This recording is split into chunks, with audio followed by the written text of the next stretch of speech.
I'm Alex Howard. And I'm Amanda Silver. And this is Dirty Laundry.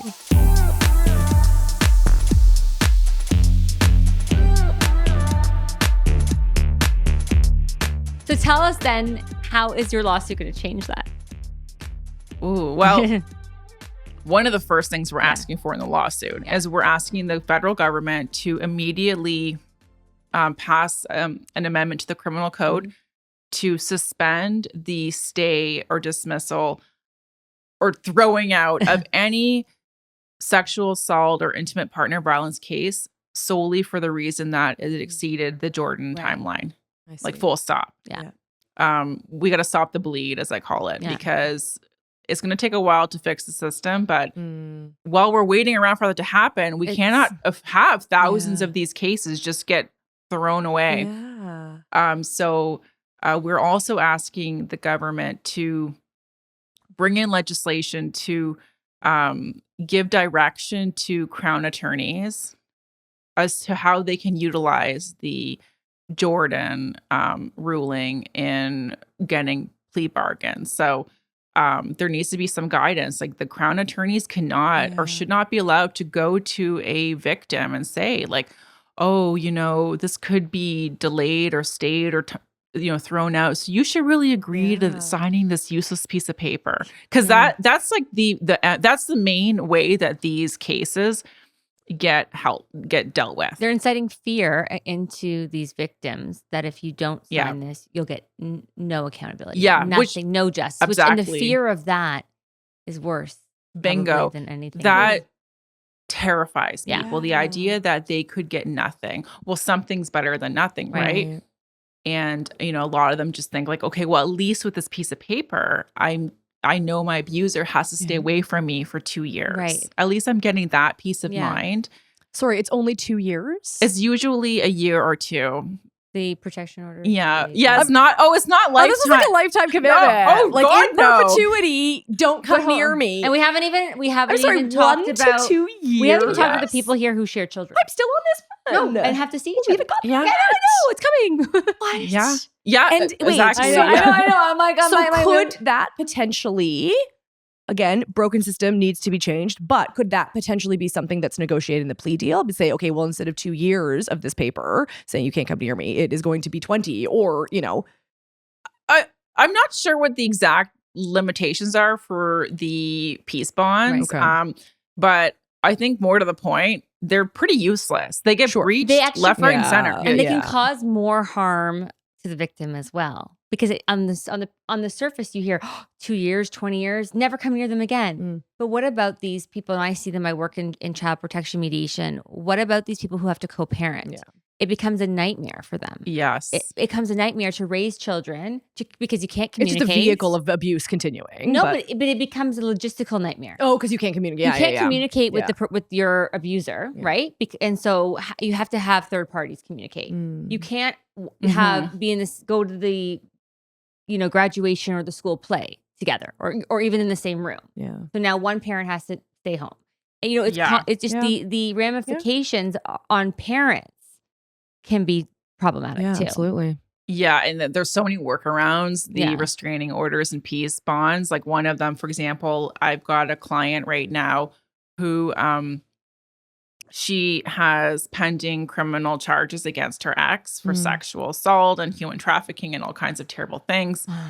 And the charges are just working their way through our very slow court system. Yeah. He's allowed to, per the restraining order, he's allowed to communicate to her via a lawyer.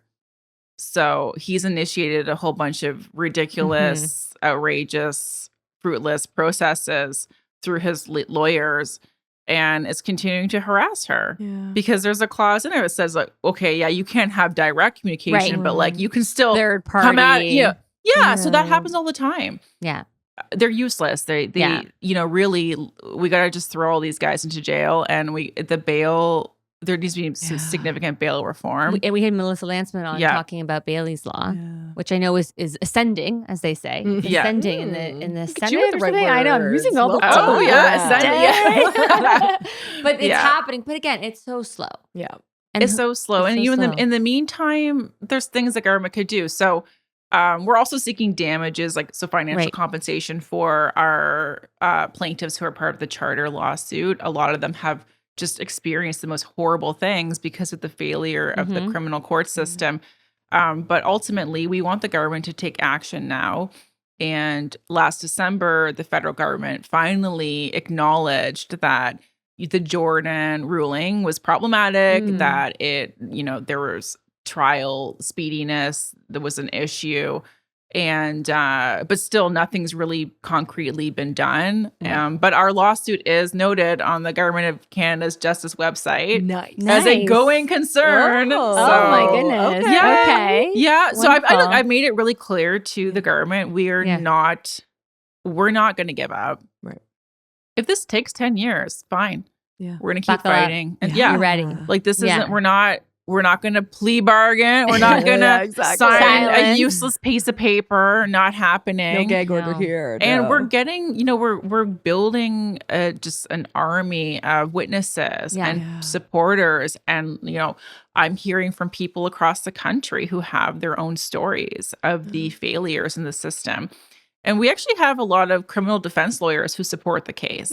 Amazing. Yeah, because they've told me they also have problems with the Jordan timelines because it's not possible for them to properly defend their client in that interesting. Like timeline 18 either. months? Yeah, like they said they're under a lot of pressure Yeah. to move things really fast when they have no ability to. Yeah. Right. So, So- Which you're right. Again, yeah. let's say someone was falsely accused, they do deserve to have a really robust defense, in order to course. protect It would them. benefit them because it would get thrown out. Well, sure, fair point. Fine, but like it's just But my point is, Yeah. like you can see how it's not really winning for anyone who is No. there for the right unless reasons. right. Yeah. good guys. Well, the aren't winning. lawyers get frustrated. And look, I think everyone deserves their day in court, including Yeah. the defendants. I think, Absolutely. maybe if you're charged, you probably want to have your day in court to defend yourself. Mhm. Every single person deserves to sit there in Yeah. the seat in court and tell the jury or the judge their truth of what happened. Yeah. And the fact that we have a system that is preventing that from happening because it's I don't know, the government has collectively given up. Right? When did that become acceptable? Exactly. Yeah. Well, you're not accepting it. You're holding them to a higher Exactly. level, and that's so Yeah. important. So you said something earlier. I just wanted to get clarification on from my own understanding. There, you said cases with firearms, they kind of jump the queue. So is sexual assault, intimate partner violence, these are at the bottom. They're bottom of the totem pole? barrel. Yeah. So I've Okay, heard this from a okay. lot of, just part of our research for this charter case is I've been having conversations with people who work in the criminal court system, and I've heard about trial stacking. Okay. So what is happening is the courthouses are under a lot of pressure to obviously hear the cases and ensure that trials are being set in a timely manner. Yeah. But they don't have the resources, they don't have the courtrooms No. or the judges. So what they're doing to make their stats look better is they're triple booking trials, hoping that one or two will settle. Right. Right. And most do settle before they go to Many trial, do. right? Many do. It But could be beneficial too. yeah, many do. But then what happens is when they're triple booking the trials, and I Yeah. personally don't think any trial should be triple booked. But what's happening is, when they don't settle, Yeah, then you're then screwed. they're like, okay, who's going to get to go? And what I'm hearing is that it's the intimate partner violence and domestic violence cases are bottom of the totem pole for who gets to go. And those are the ones where the Crown kind of is deployed to talk to the victim and say, Right. look, we have your trial scheduled. Your facts aren't looking good. Probably not going to win. You should just get the plea bargain. Because they're being told, put the time and resources into the firearms cases. They're or more the- open and shut, I guess, those cases. Or I think perceived danger is higher. It's easier to prove someone had a weapon than Yeah. someone used their body as a Yeah, weapon. what's the basis? Yeah, well, I think a lot of it is just, I think there's that never-ending stigma that somehow intimate partner violence and sexual violence cases aren't real crimes. Happens that- behind closed doors. Yeah, happens behind closed doors. It's post-separation domestic. conflict. It's domestic It's issue. conflict. Yeah, it's That's yeah, all. it's domestic. conflict. And I Yeah. also think So they're not really viewed as real crimes. But I also think that the criminal court system in this country is so poorly equipped to deal with these cases. Agreed. And you really saw it unraveling, not even unfolding, unraveling in real time during the Hockey Canada trial. Yes. There was 2 mistrials. And it was a circus. Like, that whole trial was a complete circus. It was just a disaster from beginning to end. But then you read the judge's decision, and she makes comments like, for example, oh, the victim was, when she was giving evidence of her harm, was smiling. Yeah.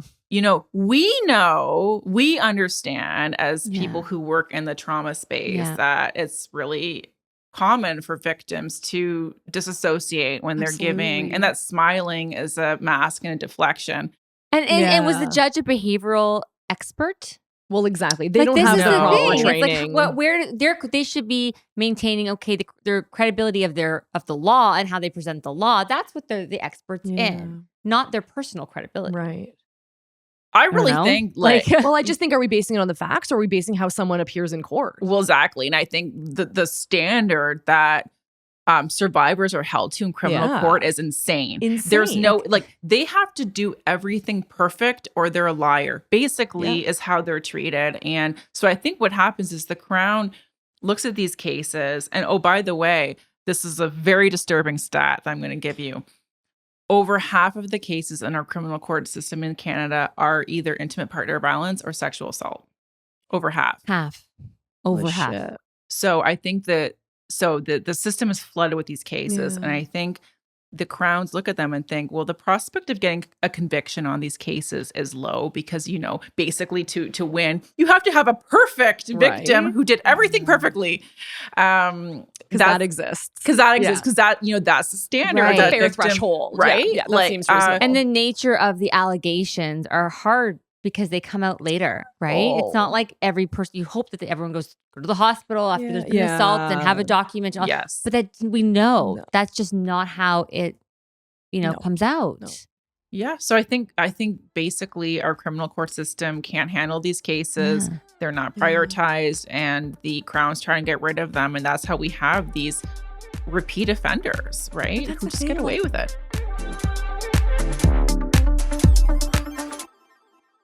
How can you not just look at the facts? Like you say, okay, over 50%. Clearly there's a problem. And yet you're putting it to the bottom of the, importance value. You have pushed everyone down. They're just sitting there waiting. Then they just disappear because we don't hit the timeline. They do. They just literally disappear. So this is your strategy for clearing out the backlog of the courts? Let's just deprioritize this, which makes up the majority of our caseload. Just sweep them under a rug and hope they don't come back to talk to us because they can't because we made them sign an NDA. Yeah, you'd almost think like, what should the courts be doing in the government? Oh, maybe they should be prioritizing these cases instead of deprioritizing them. Yeah, and make an example. Throwing the book at them, throw that person into jail who did rape his wife. Give them $5 million of bail. Give a huge settlement. Yes. Make some deterrence here. Yes, right now there aren't. And that's also the problem. I want the perpetrators understand that in Canada, the odds of if you rape someone or abuse someone or stalk someone, the odds that you're going to serve even 1 day of jail time are so low. Yeah. Also, isn't stalking like you can stalk different?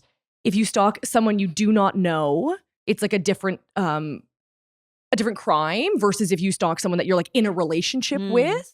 I'm not really sure about that. I mean, I get a lot of people who call me who have gone to the police with really scary allegations of being stalked and harassed and are told by the police this does not meet the threshold of criminal harassment.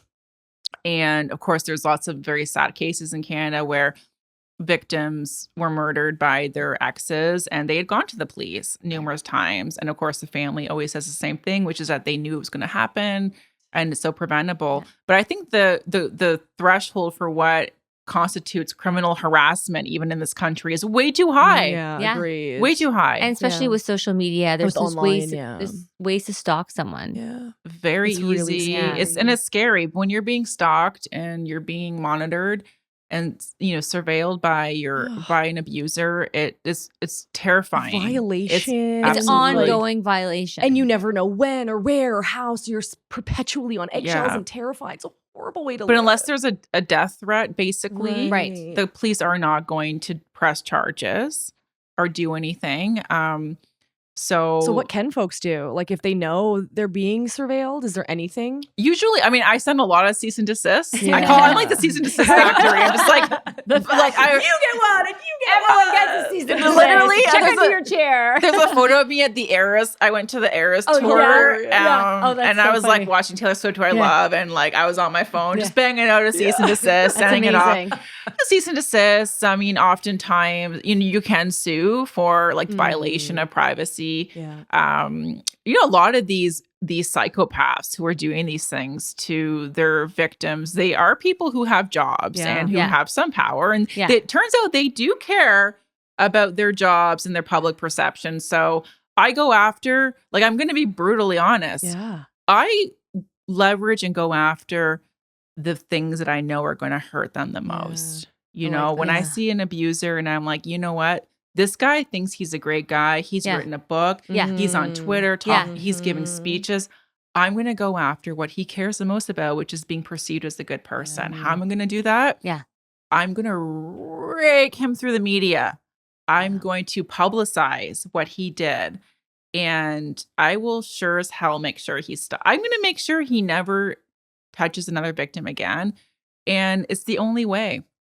Yeah. It's honestly the only way. You Yeah. can send these guys long lawyer letters. Mhm. Yeah. No, you got to hit him where it even hurts. the financial settlement. Yeah.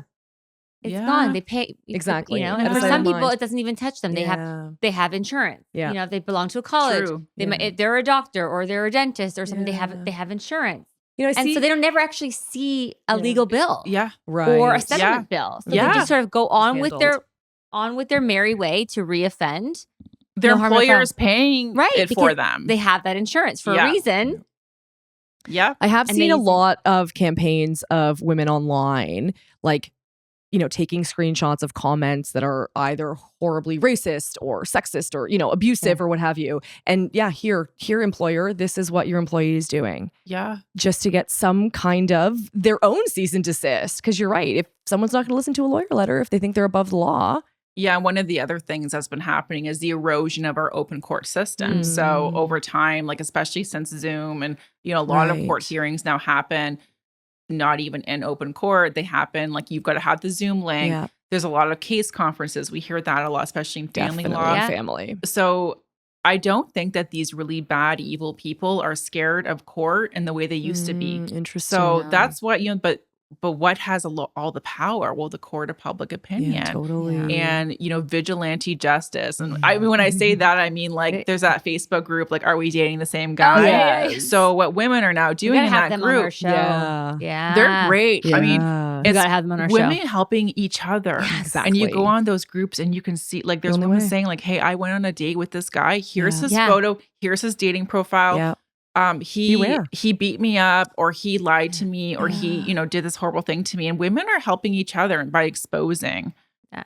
what these predators are This doing. is what I always come back to about gossip. I know. They have I love what you say about it. They've made Gossip saves gossip lives. has such a bad rep, but it's really the only way women can talk to each other Yeah. and say, "Hey, steer clear of this guy." And the reason the men turned it on us, oh, women, they just gossip, they just get together and talk, Yeah. and talk, is because we're trying to outing silence you. our voices. We are outing you, and so you say it's gossip, you demean it, you belittle it yeah. to Yeah. take away the power. But the power is in the fact that women, when we come together for the greater good of having each other's backs, that's when we actually can save ourselves. So, Exactly. they keep trying to shut these lists down and, keep Mhm. trying Oh, to shut yeah. these All the websites lists down. down, Fuck that. You can have your Rape Academy. We're going to have our own Yeah. website that tells us how to avoid you. Thank you very much. I know I love it. I think do it's great. too. I'm I very love supportive it. of things like that. The Whisper and- Network and Yeah, all that. I'm so here for 100%. it. It's the only way. So I say you keep gossiping. You keep talking. You Yeah, keep posting. Keep oh, yeah. airing that posting. dirty laundry. There's so many men Exactly. that have tried to get things taken down from that. Sure. from- But how do you balance that? Because there are some, just play devil's advocate here. Love it. There are some men that say, I've been falsely accused. Now my Sure. reputation is destroyed. I'm a family man. Yeah. I'm a professional. I didn't do what they're saying Yeah. I did, and there was a reason why maybe the allegation was made. So how do you balance that? Oh, that's a really fair question because there are people who make things up. Yeah. Just because someone has said something happened doesn't make it true. Right. And I think the right to like procedural fairness and Due a balance, process. that's I really believe in that. Yeah. And I know there's some people out there who they're like, oh, Kathryn Marshall just says what I'm very careful. Yeah. When I get a case in to my office, I'm very careful to analyze it, look at the actual evidence, and I won't take a case on unless I'm personally satisfied that it's true, that I know what I'm saying is 100% true. You have to satisfy me personally. And because I understand that allegations like this can ruin someone's life. For sure. Of course. And they there shouldn't are be made recklessly. Families involved. Maybe they have a wife and they have children who are going to read this, right? So there's so many other sort of collaterals. I guess my pushback, like I don't disagree. Yeah. Obviously, again, that's why we have trials, why we have a court system, is to ensure that everyone gets their day in their fair, fair trial. Exactly. For me, if it's women being like, oh, hey, I dated this guy, here's his dating profile, avoid, that's not offending, or that's not like publicly harming his employment. That's not even maybe telling his partner. That's just saying avoid this guy. So what is he actually not getting? More fucking dates. Oh no, that I agree with that. Like, I feel okay with what we're taking away from that man who may or may not have raped someone. Yeah. But she posts up his dating profile and says avoid. This guy gave me the creeps. Yeah. I would sooner be like, okay, thanks for that. I'm not going to then go call his wife and be like, FYI, I saw your husband's profile on this weird site, blah, blah, blah. I mean, some people do that. Some people do. But also, I think some employers do vet the socials of the people that they should that they bring on. do. So if you do have some type of public, I don't know. I just feel like trail, if you've got hundreds the of numbers women, the numbers will speak for themselves. like there's the too, one-off for guy sure. and was like, oopsie, okay, well, I wasn't paying attention to that guy. It's something Took one for the team. I've morally grappled with this over the years. Like, definitely there's been cases that I've been part of where I know the guy, and I keep saying guy because I have to be honest. It is in my practice, it is 100% men that I'm going after on behalf of abusers. But where, I know media stories coming out.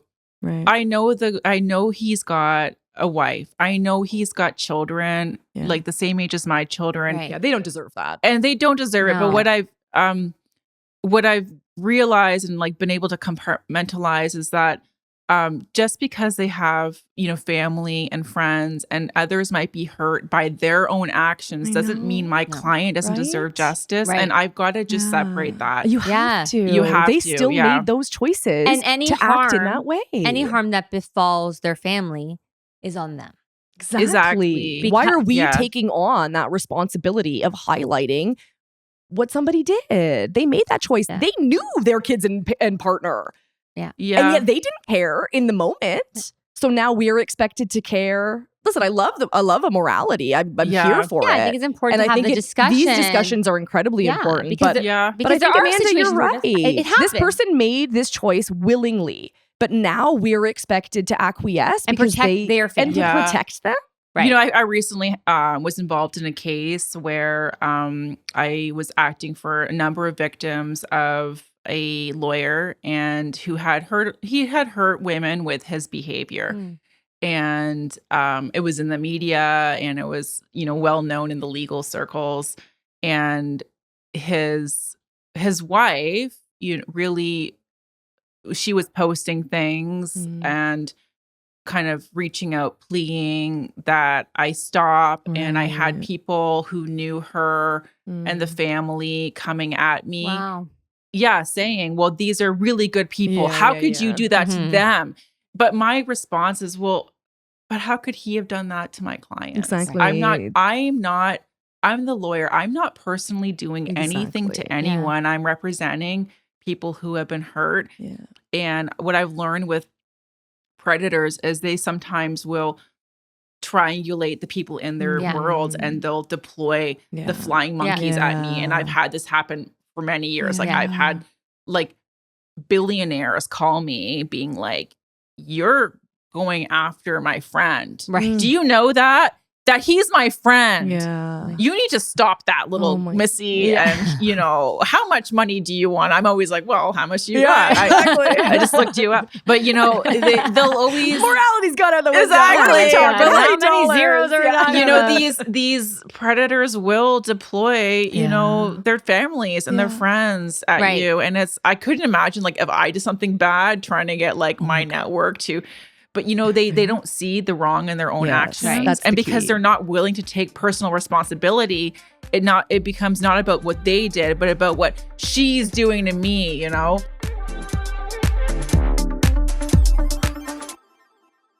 Kathryn, can I ask you, if a case gets stayed, can you refile, or is this like a double jeopardy situation? I mean, once it's stayed, it's done. There's It's no done. there's no you know, there's no having charges pressed on the same set of facts. Okay.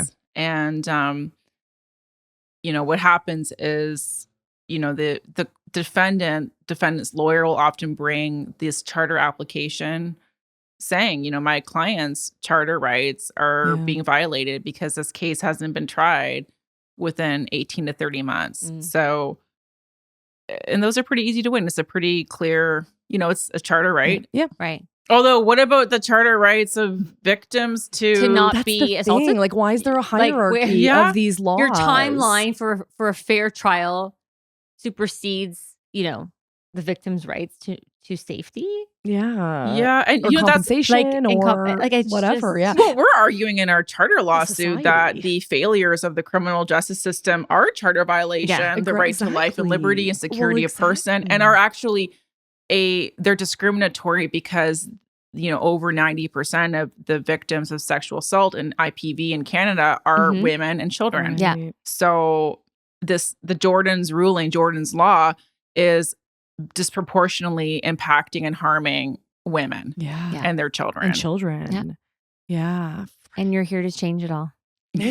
That's the plan. Well, thank you for doing it. that. Yeah. Fighting that good fight for the rest of us here. I know we're I'm only just- getting started. We got a lot of things coming planned on that case that Okay. are going to be rolling out Right? this year. Well, and you'll have to let us know. absolutely. let us know. Yeah, so we I'm can share excited it. for like the changes in the system. Like that's There's to a lot of me- systems that need to I mean, change. all of them. all as, need to as far as change. I'm concerned. Family but- The family law That's That's a system, disaster. the criminal system. But again, I all mean, the you hit on systems. so many things, which is just the lack of trauma-informed training. Like they just don't understand how to look for the signs that Yeah. are maybe nonverbal, right? Like Absolutely. I actually think that every single sexual violence case that goes to trial and family law case that goes to trial that involves violence and domestic abuse, there should be actually a court-appointed expert there Mhm. to talk about trauma and how Yeah. the victims are presenting and Right. you know why it is that Yeah. a woman maybe stayed with her abuser or why she didn't bring up allegations till 10 years later Yeah. because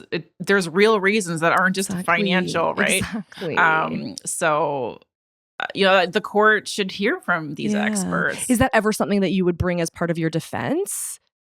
or Or whatever, like Yeah. to say like, okay, here is a, you know, trained trauma specialist, psychologist, whomever to bring on as an expert. To yeah, have them, absolutely. Yeah. So as my practice has expanded, like I mean, employment law is kind of the core, but Right. the other part of my practice is sadly expanding. Yeah. It's really like human unfortunately. rights and I all of know. these women's rights. and you IPV. really, Yeah, but I've been I now get contacted by a lot of women who are going through the criminal court system and they just need support. Like they need a Yeah. lawyer. Yeah. The Crown is so busy, like won't respond to their emails. They need someone to prep them for cross exams. Yep.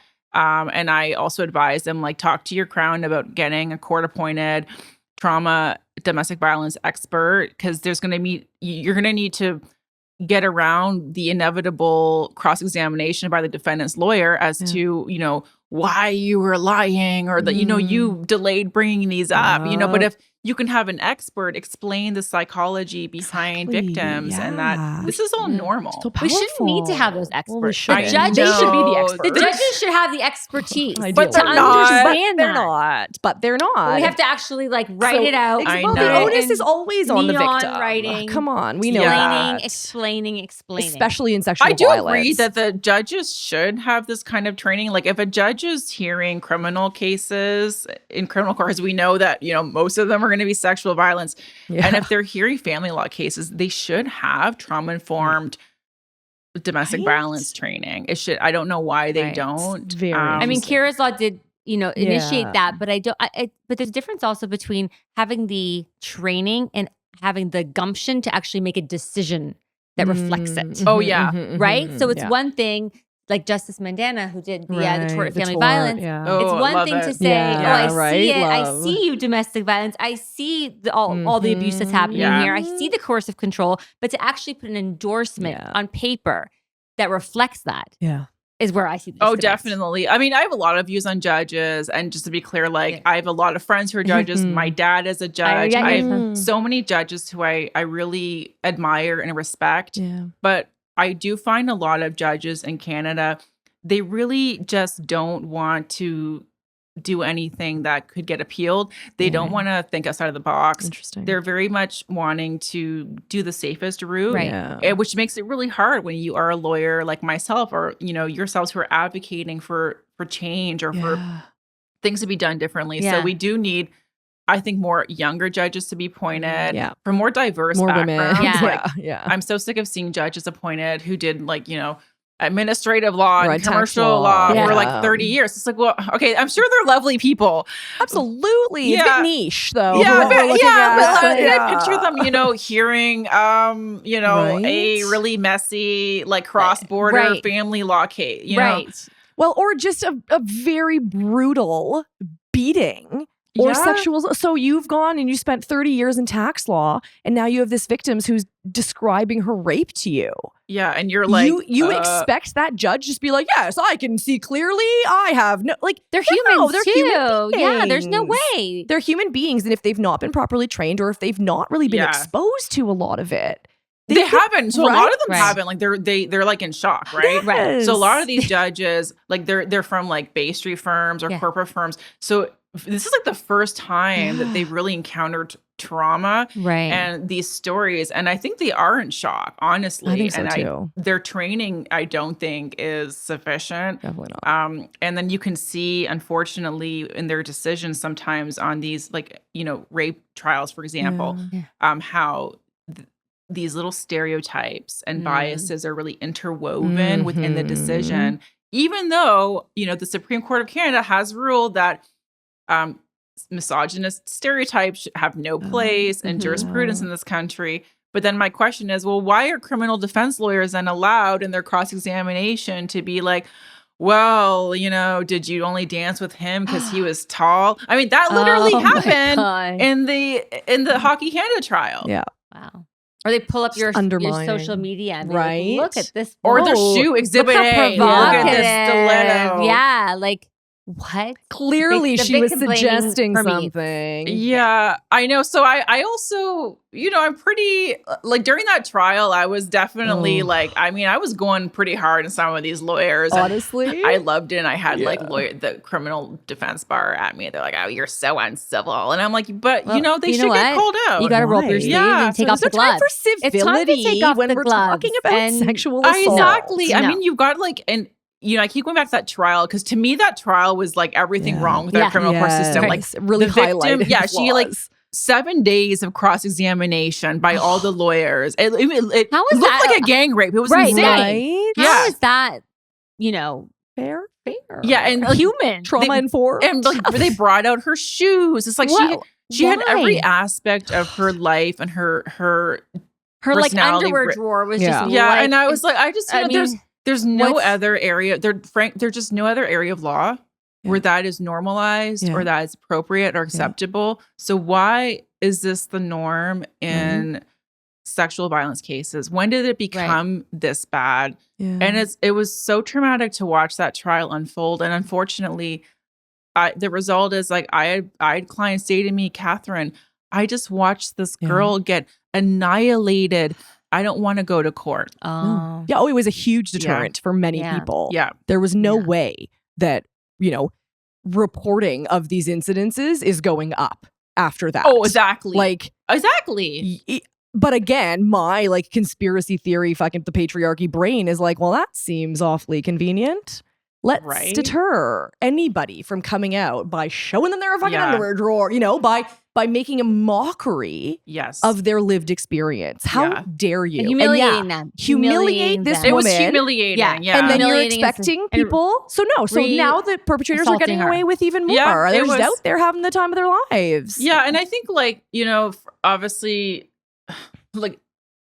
for justice to be done, it has to be seen to being done. Yeah. To be done. Like it has to be seen by the public that justice is Right. happening. And I think the reality is our court system and our government's like, oh, we have a great system, but then the public is like, this is terrible. And then Yeah. you have a story every day in the media Yeah. about some, dangerous offender who was just released with no bail conditions and a rape case that was thrown out of court for delay. Yeah. So the public does not believe we have a good justice system. Right. That's a problem. Yeah. That's a problem. And the government is ignoring it. Yeah. There can't be such a big disconnect. And the reality is we're all paying for our system. Exactly. We deserve to have the Yeah. best system. And this is not normal in other countries, by the way. I have lawyer friends in the Yeah. UK. They call me and they're like, Kathryn, what do you mean it takes a year and a half to get a motion? They've Yeah. never heard of anything like this. Wild. And what do you think that is? I mean, I think we just given up. Yeah. Giving up. Completely given You heard up. it here Just first, throw in people. Yeah. the government has thrown in the towel. Towels Oh, thrown Just in. giving up. Yeah, they given That's up such and they're a just shame. like, instead of going to court or having a trial, let's just get everyone to sign a piece of paper saying, leave them alone. Ugh, So joke. somehow, and even I know Canadians sometimes like to look down on the criminal or the justice system in America, but this isn't normal in the US either. Like if you go to any state in the United States and you say, oh, and in Toronto, you can't get a trial date for 3 years, they would be like, what? Yeah. Right. This is really It's not bonkers. normal. It is a Yeah. crisis. Yeah. And I know we were talking about Zoom court. I feel like there were some pros in terms of efficiencies, no? Zoom court, I have a love and hate I know, relationship I because I know. practice across the country. Right. So You I are. love it in the sense that I can be Oh. in court in Winnipeg and then I can be Yeah. in court, in Newfoundland the next Right. day. But the problem that has happened with Zoom court is it has eroded, like I said earlier, the open court system. So it used to be you could just go to the Yeah. courthouse and you could Oh, watch I Yeah, the see. justice gallery. being made and Yeah. the media would go. But now Right. you have to have the Zoom link. Right. Ah. So Yeah. a lot of Right. things are happening now in more of a privacy. Mhm. And I also think Zoom court is really bad for victims. Like I think there's a lot that gets lost through the screen Right. and for advocates too. And I think you need to have things happening in Yeah. person.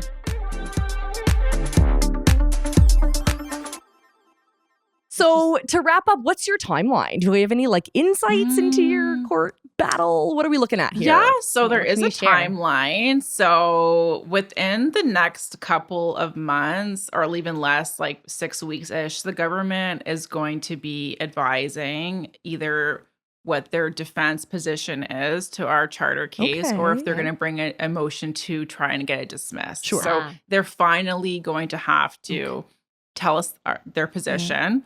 Hmm. So I'm looking forward to that. Yeah, no I matter what bet. it is, Yeah. we're ready. Yeah. Yeah. Do you Um, have a sense of what would be the rationale to dismiss? She might not be able to say that. Yeah, on Yeah. She I probably don't doesn't wanna give say them any that. Don't ideas. give them any ideas. Yeah. But it's good I to will They're say- listening. Yeah, Yeah, they I will are. say, I think they understand it's problematic to, on the one hand, be admitting that the Jordan ruling has caused Right. problems in our Yeah. trial. Like some sunk cost fallacy. Yeah, here. and then also on the other hand, to then be fighting all of these victims and saying you don't have a case. I think Yes. I'm not in their room, but Yeah. I can see that they're probably grappling with that. The optics of it don't look very Yeah. good. They don't, and my message to the government is you can always do the right thing. Yeah. Yeah. You can, it's what we want is on page 1 of the lawsuit. So they can just give us the things that is on page 1. It's pretty simple. Page 1. Okay. They should read it and then just sign off on Just it. say And yes. then we're done here. We're done Yeah. here. Let's save some court time. Yeah. Apparently it's really backlogged. Yeah, Exactly. there you go. It's just a Exactly. suggestion. Yeah. Just say yes. It Yeah, will be out of your clear- hair. Because I will be I will be backlogging that court. I Exactly. will be any moment I Yeah. get to go to the court on this case, I'll do it. And I actually launched the case on the steps of the Supreme Court of Canada. Wow. I love it. And I saw people like peeking through Yeah. because I was like, well, this is where it all started. That's And so we pretty had a cool. press conference like right on the front steps. love it. And the court workers were like, what's going on?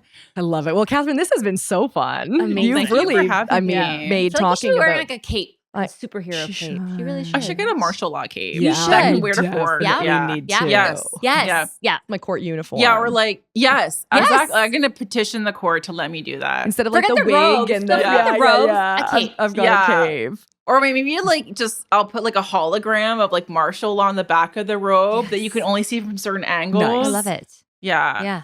And as long as the Law Society is okay with it, Sure. yeah. You still got to comply. Yeah, I know. Also, I would love to be at like a family dinner with you and your dad. That would It's be so fun. funny. The conversations Yeah. must be so great. Like heated Yeah. debates. Like, do you really get into it? Well, my dad's got a very different personality than me. He's like definitely more of the quiet thinker type. Not a man of many words, but he's a great judge, and he's always really in his as a lawyer before becoming a judge, like he always took a lot of cases where he was looking out for the interests of children and women, and he's one of those judges, and they're kind of rare these days, who just really listens. Like when you go there to the courtroom, they're listening, and you're not getting interrupted like every 2 seconds, and you can tell like he's read the material. And I love when I'm in front of a judge who actually took the time to learn and listen, because the clients need to hear that too, right? Yeah. So yeah, we do have some fun debates though. Well, if he wants to come on our show. Yeah, exactly. Yeah, we probably. haven't had a judge yet. We That'd have be like not. probably If he's his more of a nightmare. figured out Okay, talker, it might not all work. right. It would be like a really silent podcast. Just a lot of close-ups on him pondering. Yeah, like pondering. Yeah. He always asks just the right question though. Okay. Ooh. Yeah. That's, they're a bit It's like bigger. he'll ask you the one thing you don't have all figured out He knows. is the to first question he'll ask. ask. See, this is why you're so good at what you do. You can be like, here's my perfect, well laid out plan. Long pause. Well, have you thought about this? It's the one. Oh. Yeah, you're like, oh, yeah. I always. love Great. it. I love That's it. great. Well, thank Thank you you, again for coming in Kathryn. person. It's Thank always you. wonderful, and good Yeah. luck with all of your endeavors. We Thanks for will having me. Please keep us Stay tuned. posted. We'll keep you Yeah. updated. Please do. Please do. Please do. Our listeners will want to know.